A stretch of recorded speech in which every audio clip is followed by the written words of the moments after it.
سانپ نے کاٹا اور جان جانے کا ڈر ہو تو روزہ توڑ دیں.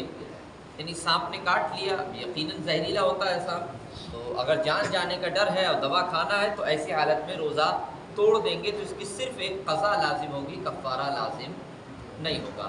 اسی طرح سے اور کوئی بھی مضر جانور ہے کہ جس کے کاٹنے یا ڈسنے سے جان جانے کا خطرہ ہے، تو ایسی حالت میں پھر روزہ توڑ دینا اس کی اجازت ہے، توڑ سکتے ہیں، باقی بعد میں قضا رکھیں.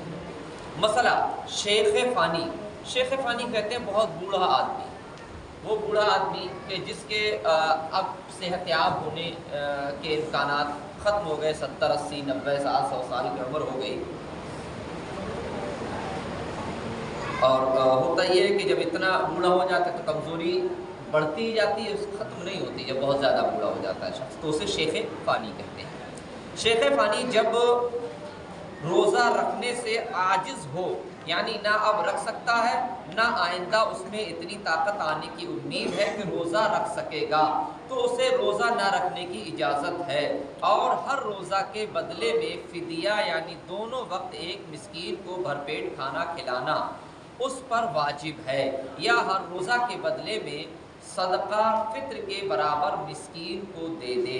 یعنی دو چیزیں ہیں، ایک تو یہ ہے کہ ایک روزے کے بدلے میں ایک مسکین کو، بھوکے کو دونوں وقت بھر پیٹ کھانا کھلائے، یا ایک جو فطرہ صدقہ فطر ہے اس کے بدلے ایک روزے کا جو ہے صدقہ دے دے.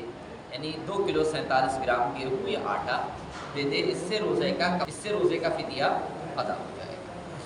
لیکن اگر کوئی ایسا بیمار ہے کہ بیمار تھا اور پھر صحت یاب ہو گیا، تو پھر فدیہ جو دیا وہ نفل فدیہ ہو جائے گا اور باقی روزہ اسے رکھنا پڑے گا. مثلا اگر ایسا بوڑھا گرمیوں میں گرمی کی وجہ سے روزہ نہیں رکھ سکتا مگر جاڑوں میں رکھ سکتا ہے، تو اب افطار کر لے اور ان کے بدلے کے جاڑوں میں رکھنا فرض ہے. یعنی ایسا بوڑھا ہے کہ گرمی میں تو نہیں رکھ پاتا ہے لیکن جاڑوں میں رکھ لیتا ہے روزے، تو پھر فدیہ دینے سے کام نہیں چلے گا، بلکہ گرمی میں نہ رکھے اور جاڑوں میں پھر ان روزوں کی قضا پوری کرے. مثلا اگر فدیہ دینے کے بعد اتنی طاقت آ گئی کہ روزہ رکھ سکے تو ان روزوں کی قضا رکھنا واجب ہے. فدیہ صدقہ نفل ہو گیا، روزہ نہ رکھا اور اس کے بعد جو ہے طاقت فدیہ بھی دے دیا اس کا، اب پھر اللہ کی فضل سے طاقت آ گئی کہ روزہ اب رکھ سکتا ہے، چاہے سردیوں یا برسات میں ہی کیوں نہ رکھ سکے، تو پھر اب روزہ رکھنا فرض ہے اس پر. اب روزہ رکھے اور جو فدیہ دیا تھا وہ نفل فدیہ ہو گیا، صدقہ نفل ہو گیا. مثلا کسی کے بدلے کوئی دوسرا نہ روزہ رکھ سکتا ہے نہ نماز پڑھ سکتا ہے، البتہ اپنے روزے نماز وغیرہ کا ثواب دوسرے کو پہنچا سکتا ہے.